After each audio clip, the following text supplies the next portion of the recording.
Il est 19 h, bonsoir à tous, merci d'être sur la première, ravi de vous retrouver. À la une de l'actualité de ce mardi, retard de paiement des salaires, situation financière en déficit, Air Moana dans la tourmente. À peine implantée, la compagnie pourrait-elle déjà disparaître des radars? Nous ferons le point dans ce journal. Adoptée, annulée, puis à nouveau représentée en l'état, la loi fiscale n'en finit pas de faire des remous. Tourisme, automobile, immobilier, cette insécurité inquiète les acteurs économiques. Nous en parlerons ce soir avec le président du Amutaira Otenuna Maui. Gaston Floss est notre invité. Des milliers de personnes dans les rues de Nouméa pour dire non au dégel du corps électoral. Mais quelques heures plus tard, le Sénat a, lui, donné son feu vert à la réforme constitutionnelle. Quand la culture polynésienne s'invite à Singapour, 15 ans qu'une école de Oritaiti y est installée, elle compte des dizaines de jeunes élèves passionnés. Rencontre à la fin de cette édition. La compagnie Air Moana dans le rouge. Elle a seulement 1 an, mais est déjà en difficulté. Jeudi dernier, les employés ont appris par courrier un retard de paiement de leur salaire.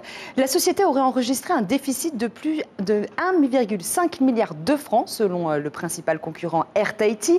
La direction d'Air Moana et les représentants du personnel sont actuellement en réunion de crise. L'objectif, trouver des solutions. Les explications avec Mélissa Chong et Hubert Liao.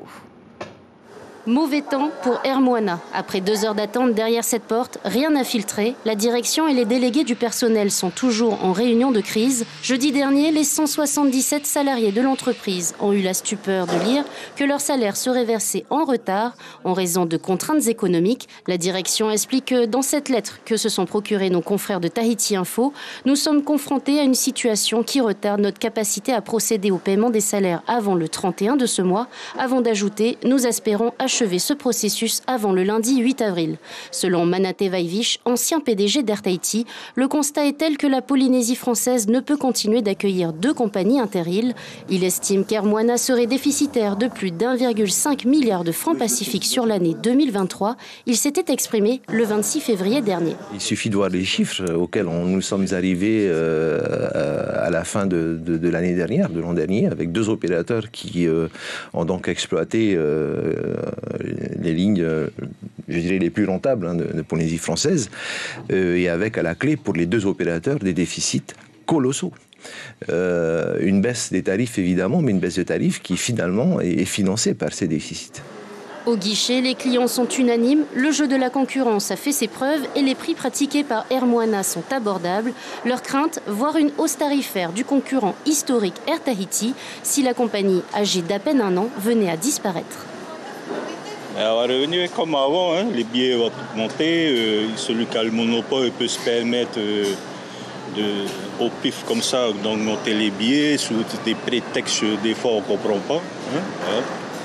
Tu serais mécontent en tant que client? On est obligé de subir, on va être un peu mécontent, mais on va subir les conséquences. Hein. Les représentants de la direction ont rencontré le président Moetai Broderson et le ministre de l'économie et comptent sur le soutien du pays pour sortir de cette crise. 2 jours de retard et de longues heures d'attente pour plus de 200 passagers au départ de Paris pour un vol vers la Polynésie d'Air Tahiti Nui.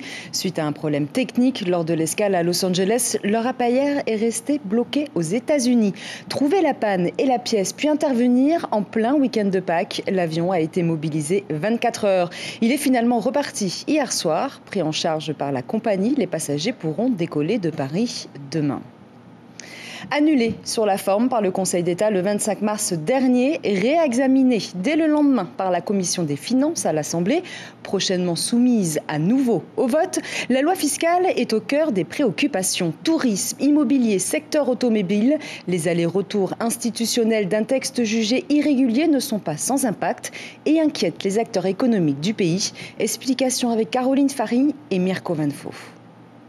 Non seulement la loi a été annulée, donc il va falloir rembourser quand même à la fin du mois de mars 3 mois de recettes fiscales indûment perçues. La morosité est générale. Une loi fiscale adoptée, puis annulée, puis représentée en l'état. Rien de tel pour décourager les investisseurs. Résultat des projets de construction ou de rénovation d'hôtels suspendus, alors que le secteur touristique reprenait des couleurs en 2023. Sans défiscalisation ou autre exonération, les craintes des investisseurs soucieux du dynamisme économique du pays sont bien réelles. Les investisseurs ont besoin de pérennité, ils ont besoin de voir loin, de pouvoir se projeter. Ils ont également besoin du corollaire à cela, c'est-à-dire c'est la stabilité. Et puis bien évidemment, ils ont besoin d'avoir un environnement législatif qui soit favorable. Côté immobilier, plus qu'un statu quo, la situation est désastreuse pour les personnes ayant acheté un logement depuis le 15 décembre. Les nouveaux acquérants seront soumis à un redressement par le service de l'enregistrement. Un jeune qui a acheté un appartement à 50 millions, le pays va lui demander un redressement d'1,5 million. Déjà que l'immobilier est cher, les taux d'intérêt sont hauts, en plus le pays en rajoute une couche avec un redressement fiscal. C'est dramatique parce que ces gens-là, ces familles polynésiennes n'ont rien demandé et ont subi finalement l'insécurité fiscale. Dans le secteur automobile, si on a écoulé les stocks de voitures propres de 2023, exonérés de droits de douane, le problème se pose pour les véhicules achetés en 2024. Les concessionnaires s'interrogent, quid des recettes fiscales déjà récoltées? Ceux qui ont payé les taxes en 2024, il va falloir qu'on les rembourse ou pas? Grande question. La nouvelle loi qu'ils vont mettre, est-ce qu'elle va être applicable à partir du 1er janvier? Ce qui fait qu'effectivement, à ce moment-là, on n'aura pas à rembourser les clients. Alors que la loi doit être à nouveau votée le 11 avril, l'inquiétude ne cesse de grandir dans les secteurs clés de l'économie polynésienne. Et nous allons tout de suite faire réagir notre invité ce soir, le président du Amuitahira Otenuna Maui, Gaston Floss Yaorana. Yaorana Soliami. Chers amis, bonsoir. Merci beaucoup d'être avec nous ce soir. On l'a vu dans le reportage, la loi fiscale n'arrête pas de faire des remous. Qu'est-ce qui pêche, selon vous, avec cette loi fiscale? Eh bien, la loi fiscale a été annulée, ou du moins certaines parties de la loi fiscale. Donc, les recettes fiscales sont bloquées. On ne peut plus gouverner, à moins que le haut-commissaire ait accepté de fermer les yeux et de laisser faire. Mais on n'a jamais vu ça. Est-ce que, selon vous, le gouvernement s'est mis dans le rouge avec cette loi fiscale? Oui, tout à fait. Vous savez, ils ont voulu jouer à la mode des jeunes, rien que des jeunes, mais faudrait-il encore que ces jeunes soient capables et puis qu'ils aient quand même une certaine expérience de la chose publique. Selon vous, c'est pas le cas? Non, c'est pas le cas du tout. Alors, pendant la réexamination de la loi, Moetai Brotherson était à Singapour, oui, en quête d'investisseurs. Vous, à votre époque, vous étiez allé en Chine et puis ensuite aux Émirats arabes, à Abu Dhabi. Oui. Est-ce que l'Asie reste le meilleur choix possible pour trouver des investisseurs pour la Polynésie? La Chine est le meilleur choix puisqu'ils ont déjà prouvé la société aérienne Hainan Airlines voulait acheter 4 hôtels, il en a acheté 2 et ça fonctionnait. Il voulait même louer le golfe à Timono pour le remettre au nord, mais ça ne s'est pas fait. Alors, à propos du voyage à Singapour, bon, on attend que le président nous en parle. Mais je crois qu'un voyage qui n'a pas été préparé comme celui-là ne peut pas profiter au pays, d'une part. D'autre part, je l'ai entendu dire que Singapore Airlines allait peut-être desservir la Polynésie française. Mais c'est une folie, qu'est-ce qu'on veut? La fin de Air Tahiti Nui? Vous avez déjà la concurrence de Air France, la concurrence de 2 grosses compagnies américaines, United Airlines et Delta, et maintenant ça va être Air Singapour. Il y a 800 familles qui vivent de cette compagnie aérienne, Air Tahiti Nui, mais c'est la fin de Air Tahiti Nui. Comment voulez-vous que nous, un petit pays comme le nôtre, nous pouvions rivaliser avec Air France, avec Singapour? C'est la fin de cette compagnie aérienne. C'est vraiment... Alors, on est bientôt au 1 an du gouvernement Brotherson à la tête du pays. Quelle est votre analyse, vous, suite à ces 1 an de gouvernement? Vous savez, je me suis creusé la tête pour savoir quel exemple, qu'est-ce qu'il a fait. malheureusement, on est obligé de dire que rien ne s'est passé en un an. C'est vrai que les premiers 100 jours, c'était trop court. Mais enfin, en un an, on peut faire beaucoup. Alors, je prends que les exemples des travaux à l'Assemblée. Ils sont restés, après leur nomination, ce gouvernement-là, l'Assemblée est restée 5 mois sans nouveau dossier de la part de ce nouveau gouvernement. Enfin, rien ne se passe. Je ne pense pas que M. Broderson puisse aller jusqu'à la fin de son mandat. Mais ceci étant, je voudrais dire au nom du Hamouid Taïra, si j'entends dire qu'il y aura peut-être une motion de défiance qui sera déposée, le Hamouid Taïra ne votera pas cette motion de défiance. Nous respectons le choix de la population. Alors parlons justement de votre actualité, la plateforme autonomiste. Aujourd'hui, il encore est difficile de faire une fusion parce que problème du statut du pays associé qui n'est pas accepté par tout le monde, également du choix du leader. Est-ce qu'il ne faudrait pas faire plus de compromis pour arriver à une fusion? Faux. Celle qui a avancé ce motif est une contre-vérité. Elle a inventé cela. Je ne veux pas imposer notre statut de pays souverain associé. Nous, ils sont autonomistes, ils veulent rester libres. Madame Sanker, son problème, c'est que nous avions décidé avec le président Fritsch que les présidents des partis politiques en place actuellement, c'est-à-dire Édouard Fritsch, Gaston Floss, Nicole Sanker et Tevaro Fritsch, ne puissent pas prétendre au poste de président de cette nouvelle structure de la plateforme. Mais Madame Sanker veut être la présidente. Alors comment voulez-vous, pour des intérêts personnels, on fiche en l'air, on casse tout et nous sommes là en panne. Autre question, dernière question. Les élections européennes, c'est le 8 juin prochain. Vous avez choisi Morani Frebo, qui est le secrétaire général de la mairie de Hivaoua. Pourquoi ce choix et quelle est votre stratégie? Alors, ce choix, c'est parce que c'est un jeune, mais pas comme les jeunes que vous avez au gouvernement, mais c'est un jeune qui a d'abord une très bonne formation et surtout qui a une expérience. Il a été pendant 2 ans ou 4 ans, je crois, il a 2 fois administrateur des marquises. Donc il est au contact de la population ici. Et puis, aujourd'hui, il est secrétaire général de la mairie de Hivaoua. Là encore, il a le contact. Nous disons que c'est le meilleur candidat que nous puissions avoir.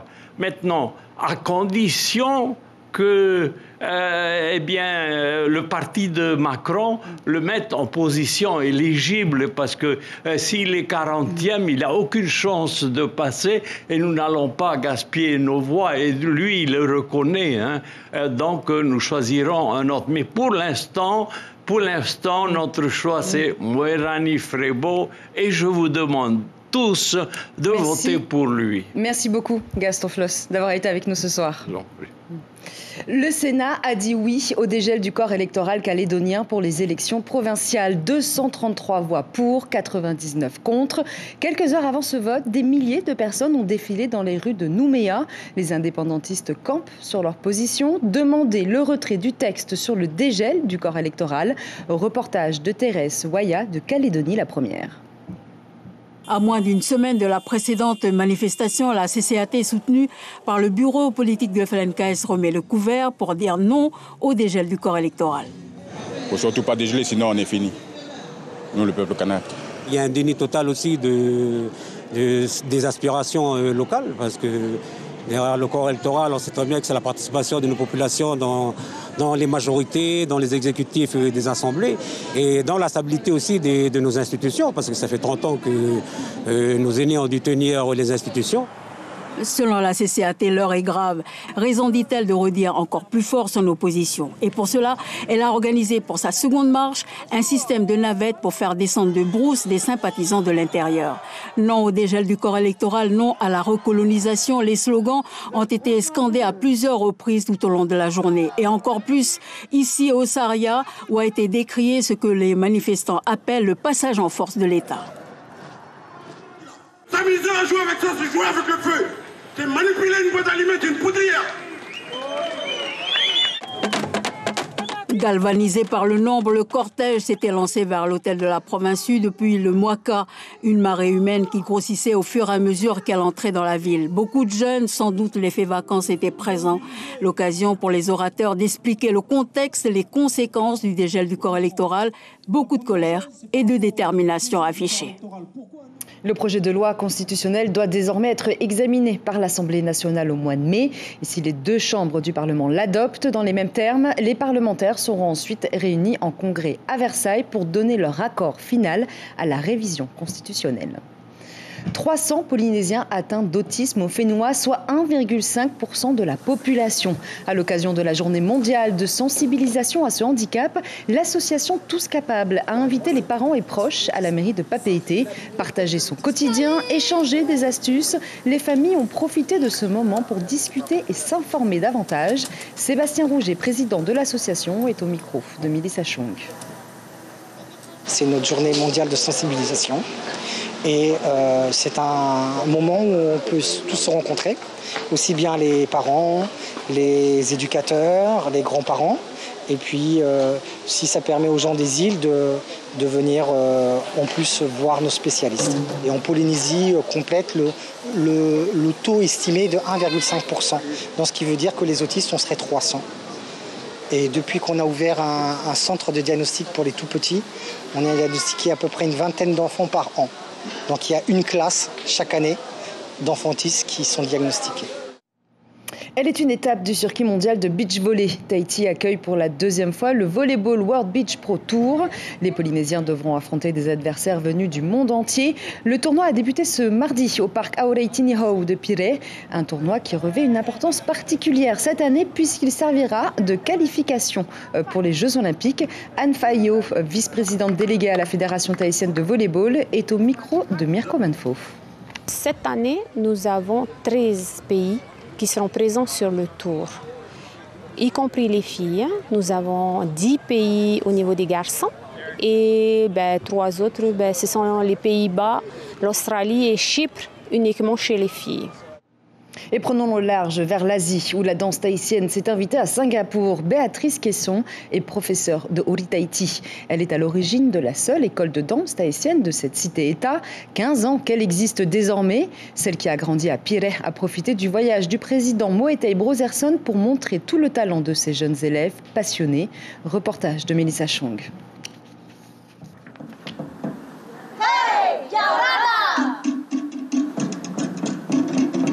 Quand la culture polynésienne coule dans les veines, elle s'invite partout et même jusqu'à Singapour.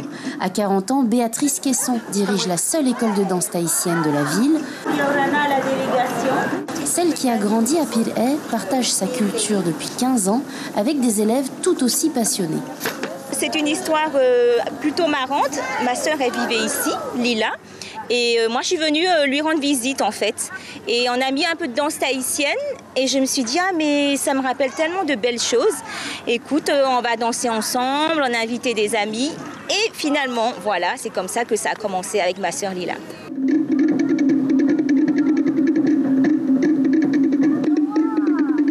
La plupart de ces élèves dansent depuis plus de 4 ans.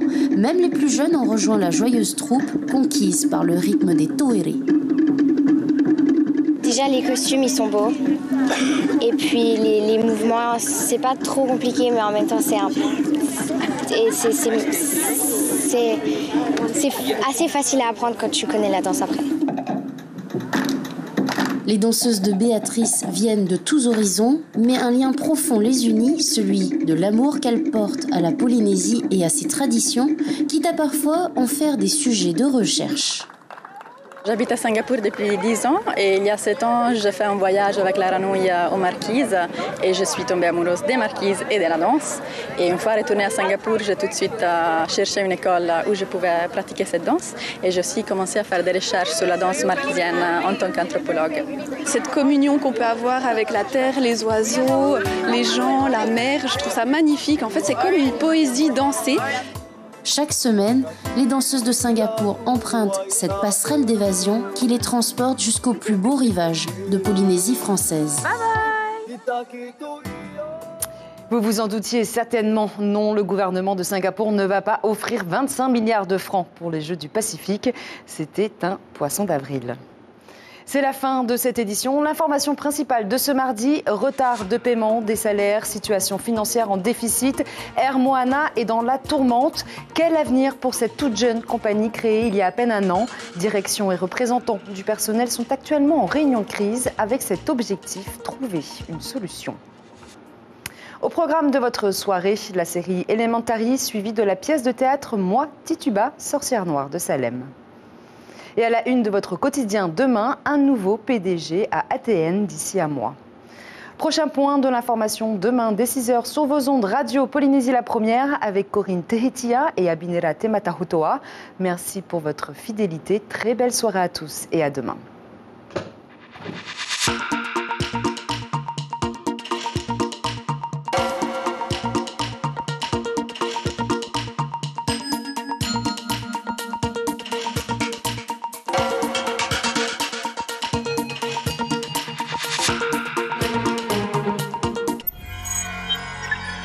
Retrouvez ce programme en replay sur notre site internet.